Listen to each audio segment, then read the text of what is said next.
అందరికీ good morning. అందరికీ ఉగాది శుభాకాంక్షలు. Welcome back to our channel my home my choice. So ఈరోజు మనము పప్పు పోలేలు అంటే బెల్లంతో చేసే పప్పు పోలేలు చేస్తున్నాం. అంటే బొప్పట్లు అంటారు కదా, అవి అనమాట. నేనేది ఇప్పుడు మాకు పండుగ కదండి ఉగాది. సో 3 గ్లాసులు పప్పు వేసుకుంటున్నాను.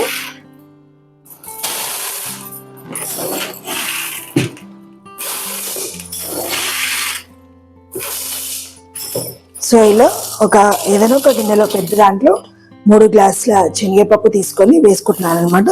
సో ఇది బాగా కడిగి స్టవ్ మీద పెట్టుకొని సపరేట్గా ఉడకబెట్టుకోవాలి. సో మీరు పప్పు కుక్కర్లో వేస్తారు కదా, వేయద్దు. ఇలా సపరేట్గా ఉడకబెట్టుకుంటే చాలా బాగా ఉడుకుతుంది. ఇప్పుడు దీంట్లో వాటర్ వేసి కడిగి స్టవ్ మీద పెట్టుకుందాము. సో దీంట్లో వేసుకునే వాటర్కి కొలత అంటే ఏం లేదండి. మనం 3 గ్లాసెస్ వాటర్ వేసుకున్నాం కాబట్టి 6 గ్లాసెస్ కన్నా కొంచెం ఎక్కువ వేసుకుంటే సరిపోతుంది. ఎందుకంటే దీని నుండి వచ్చే కట్టుని మనం చారులో వాడతాం అన్నమాట. అందుకే కట్టు ఎక్కువగా ఉండాలి కాబట్టి కొంచెం వాటర్ ఎక్కువగా ఉండేటట్టు చూసుకోండి.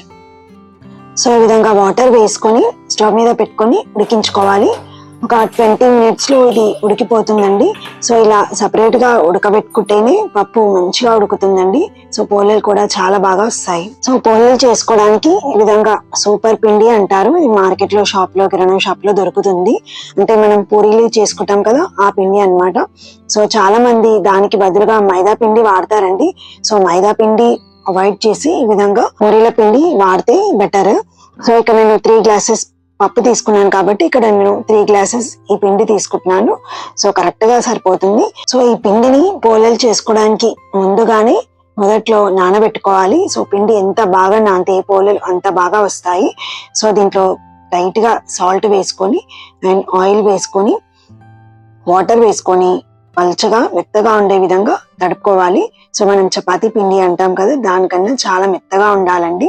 సో ఈ విధంగా ఆయిల్ వేసుకొని బాగా నలిపేసుకొని పిండిని ప్రెస్ చేసి ఈ విధంగా తడిపి పెట్టుకోవాలి. చూస్తున్నారు కదా, ఈ విధంగా మెత్తగా ఉండాలన్నమాట పిండి.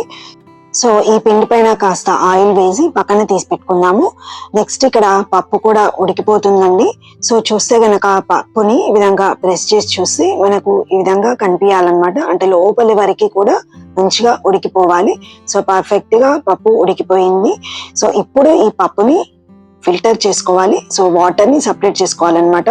సో దీని నుండి వచ్చిన ఈ వాటర్ ని కట్టు అంటాము. సో మనం కట్టు చారులో వాడతాము. అంటే మా సైడ్ పోలేలు చేసుకునే కట్టు చారు అంటారు. చాలా టేస్టీగా ఉంటుంది. సో ఆ వీడియో కూడా నేను నెక్స్ట్ అప్లోడ్ చేశానండి. సో చూడండి తప్పకుండా.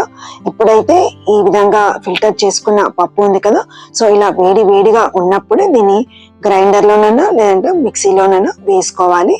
సో వేడిగా ఉన్నప్పుడే గ్రైండర్లో వేసేసుకోవాలండి.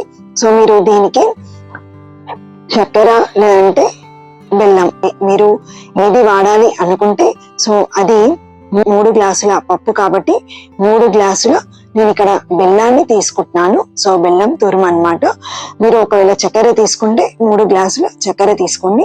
ఒకవేళ మీరు తీపి ఎక్కువగా తినేవాళ్ళు అయితే గనక బెల్లం ఇంకాస్త 1/2 గ్లాస్ ఎక్కువ తీసుకుంటే కరెక్ట్ గా సరిపోతుంది. సో ఇలా వేడిగా పప్పు ఉన్నప్పుడు దీంట్లోకి బెల్లం కూడా యాడ్ చేసుకొని గ్రైండ్ చేసుకోవాలి. ఇలా గ్రైండ్ చేసుకుంటే పప్పు చాలా మెత్తగా మెదుగుతుంది, మంచిగా గ్రైండ్ అవుతుంది అనమాట. సో ఇలా పప్పు గ్రైండ్ అయ్యేటప్పుడు దీంట్లోకి 7 నుంచి 8 ఇలాచీలు కూడా వేసేసుకోండి. దాంతోపాటు అది కూడా గ్రైండ్ అయిపోతాయి. సో ఒక 20 నిమిషాల పాటు మెత్తగా అయ్యే విధంగా పప్పుని ఈ విధంగా మిక్సీ వేసుకుంటే మనకి మిక్సీ అయిపోయిన తర్వాత చేత్తో ముట్టి చూడండి, చేతికి అస్సలు అంటుకోదనమాట. ఈ విధంగా ఉండలాగా తయారవుతుంది. సో చాలా పర్ఫెక్ట్గా మనకు పూర్ణం రెడీ అయిపోయింది. ఇప్పుడు ఈ పూర్ణాన్ని ఈ గిన్నె నుండి సపరేట్ చేసుకొని మరొక గిన్నెలోకి తీసి పెట్టుకుందాము. మనకు పూర్ణం పొల్లలు చేసుకోవడానికి ఇక్కడ పూర్ణము అండ్ పిండి 2 రెడీగా ఉన్నాయండి. ఇప్పుడు మనం పూర్ణం పొల్లలు చేసుకుందాము. సో ఇలా బాగా నానిపోయిన పిండిని మీరు ఎంత కావాలనుకుంటే ఆ సైజులో పిండిని తీసుకొని ఇలా వెడల్పుగా అనుకొని దీంట్లో పూర్ణాన్ని ముద్దలాగా చేసుకొని దీంట్లో పెట్టేసుకొని చుట్టూ ఉన్న తెల్ల పిండి ఉంటుంది కదా, దాంతో కవర్ చేసుకోవాలి. సో ఇలా కవర్ చేసుకోవాలండి. సో పూర్ణం బయటికి రాకుండా కంప్లీట్గా ఇలా పిండితో కవర్ చేసుకొని కింద కాస్త ఆయిల్ వేసుకొని చేయాలి. సో మీరు ఎక్కడైతే కవర్ చేసుకుంటారు కదా పిండిని, సో అది పై వైపు వచ్చే విధంగా చూసుకుంటే మనకు పోలే అనేది కింద రేకుకు అంటుకోకుండా చాలా నీట్గా వస్తుంది. సో నేను నైవేద్యం చేస్తున్నానండి, అందుకే కాస్త చిన్నవిగా చేసుకుంటున్నాను. సో మీరు మీకు ఎంత కావాలనుకుంటే అంత సైజులో మీరు చేసుకోవచ్చు. సో చూస్తున్నారు కదా, చాలా ఈజీ అన్నమాట. సో కింద ఆయిల్ వేసి చాలా ఈజీగా చేసుకోవచ్చు. ఇలా చేత్తో కాస్త అన్న తర్వాత చపాతీ కర్రతో చేసుకుంటే ఈజీగా వచ్చు. ఇక్కడ పిండి ఎంత బాగా నానితే మనకి పిండి చాలా తక్కువ క్వాంటిటీలో పడుతుందన్నమాట. సో మీరు పిండి ఎక్కువగా నానే విధంగా చూసుకోండి.